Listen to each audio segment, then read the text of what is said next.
আসসালামু আলাইকুম সবাইকে। সবাই কেমন আছেন? আশা করি ভালো আছেন। আলহামদুলিল্লাহ আমরা সবাই ভালো আছি। তো এই যে আর কয়েকদিন পরেই আর আজকে বাপি বাড়ি চলে আনছি আমি, তাহলে বেটি আর এই গাছটা এখনো 8 দিন সময়। আমি আসা মানে বিটি রান্না করবে আর বিটির পাশে বসে থেকে আমি দেখবো আর হচ্ছে রান্না শিখবো। আমার বিটি আম ছিলাচ্ছে, এই যে আজকে বিটি রান্না করবে আম ডাল, তাই না বিটি? এই যে আম দিয়ে ডালের ঝোল করবে বিটি। দেখি বিটি একটা আম কেমন, কি সুন্দর এই বিড়ালে দুইটা বাচ্চা লে বসে আছে দেখেন আপনারা। খাইতে দিছে। ডাল দিয়ে আম আম আর কি রান্না করবে বিটি? ওই যে পটলের ভাজি, পটল ভাজি করব। ও বিটি রো কি টকে ওটা দিলে ভাল লাগবে নি, ডাইলে টক টক লাগবে নি, সেই টক টকাশ টকাশ লাগবে। এই যে আম দিয়ে ডাল হবে আর বাড়ির গাছের পটল ওগুলা ডালি আইলো কি গো? আর আমার পক্ষে আর খাওয়া সম্ভব না, সেই টক দাও আমি ঘুটি, তুমি ইয়া করো। সেই টক বাবার, ও সেই টক। আর ঝালও দিছে সেই বিটি, আসলে বাড়ির মরিচ পাশে না করে দিয়ে দিতেন দিব ছাড়া দিয়ে লাগবে নি, মরিচ রসুন। ওই ডাল এক কড়া হয়ে যাবে নিবি, খাদ্য গুলো হবে নি ডাল। হ্যাঁ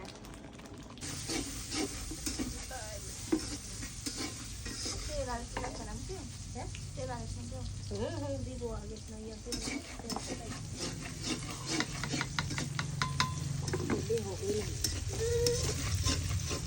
ওই যে আমার সেনাবাহিনী চলে এসেছে।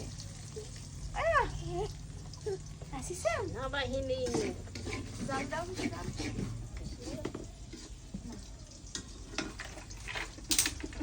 কোনো কাম করতে দিবে, ওই আমার সাথে কাম করবে।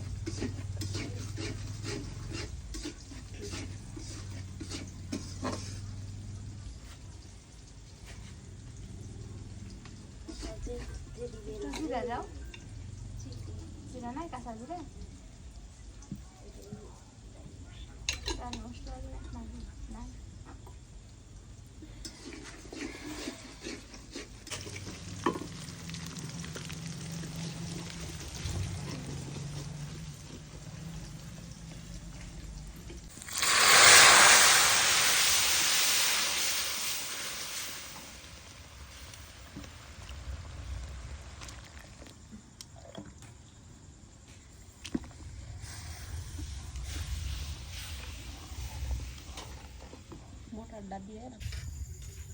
ডাল রান্না কমপ্লিট। এখন এই যে পটলের ভাজি বিটি এই যে সেদ্ধ করে নিছে, এখন ঢাইলা তেলে দিবে, তাহলে রান্না হয়ে যাবে। আর ওদিকে মেঘ গরম গরম করতে আজকে মনে হয় পানি আসবে, তো বিটি তাড়াতাড়ি পালাও। তো আজকের মতো ভিডিওটা এ পর্যন্তই। সবাই ভালো থাকবেন, সুস্থ থাকবেন, সবাইকে আল্লাহ হাফেজ।